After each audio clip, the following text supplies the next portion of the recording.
सकाळी उठल्यावरती नाही एवढी कामाची गडबड होऊन जाते ना, त्यामध्ये उठायला पण उशीर झालेला असतो आणि मग डबे पण करायचे असतात.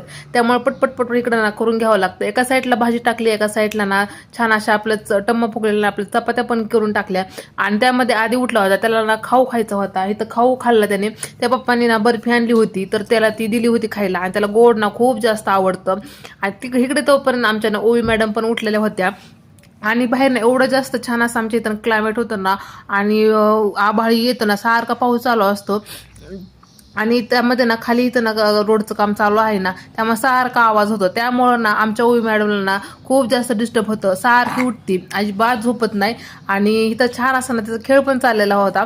आणि आधी आणि काकू आहेत ना आमच्या शेजारी, त्यांचा ना असा खेळ चालू होता. आता ना हा खेळ ना बघायला पण भेटत नाही, कारण आता मुलांना जास्त ना मोबाईलमध्ये ह्याच्यामध्येच बिझी असतात. तेच बघत बसतात. आता असे खेळ ना तर अजिबात खेळत नाहीत. आणि त्यानंतर संध्याकाळी स्वयंपाकाला लागले होते. इकडं मसाला वगैरे वाटून करून भाजी टाकली. आणि आपल्या चॅनल सबस्क्राईब नसेल केलं तर नक्की करा. भेटूया उद्या. बाय.